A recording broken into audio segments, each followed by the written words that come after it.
نحمد و نصلی علی رسولہ الکریم اما بعد فاعوذ باللہ من الشیطان الرجیم بسم اللہ الرحمن الرحیم۔ تفسیر سورہ آل عمران آیت نمبر 102 سے۔ یا ایہا الذین آمنوا اتقوا اللہ حق تقاتہ ولا تموتن الا وانتم مسلمون۔ اے لوگو جو ایمان لائے ہو، اللہ سے ڈرو جیسا کہ اس سے ڈرنے کا حق ہے۔ تم کو موت نہ آئے مگر اس حال میں کہ تم مسلم ہو۔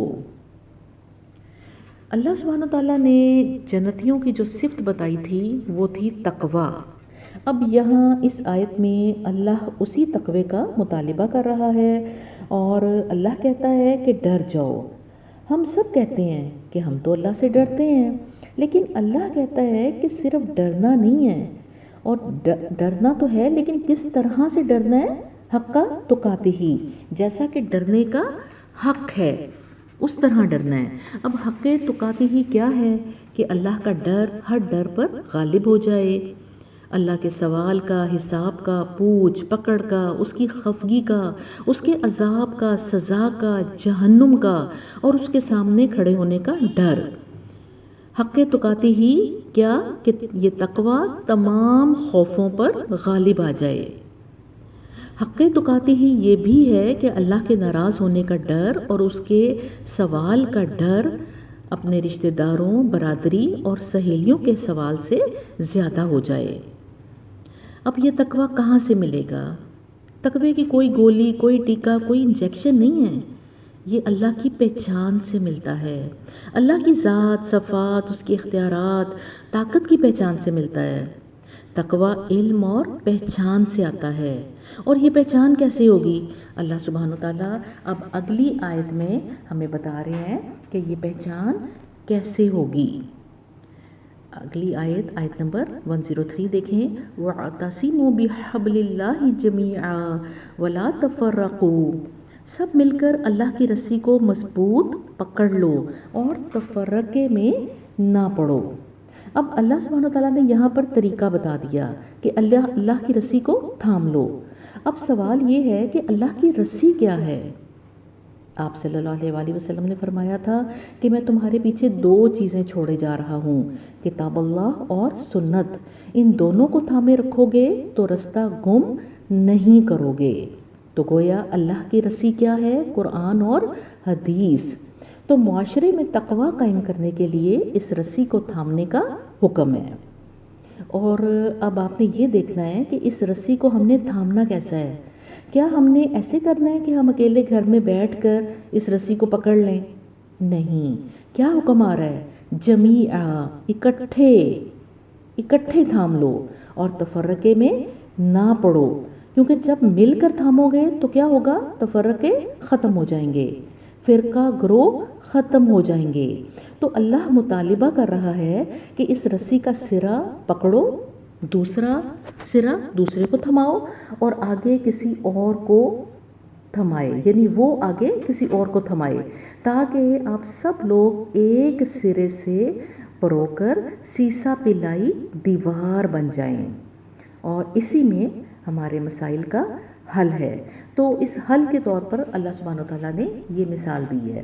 اب آگے دیکھیے، وَاذْكُرُوا نِعْمَةَ اللَّهِ عَلَيْكُمْ إِذْ كُنْتُمْ أَعْدَاءً فَأَلَّفَ بَيْنَ قُلُوبِكُمْ فَأَصْبَحْتُمْ بِنِعْمَتِهِ إِخْوَانًا وَكُنْتُمْ عَلَى شَفَا حُفْرَةٍ مِّنَ النَّارِ فَأَنْقَذَكُم مِّنْهَا كَذَلِكَ يُبَيِّنُ اللَّهُ لَكُمْ آيَاتِهِ لَعَلَّكُمْ تَهْتَدُونَ۔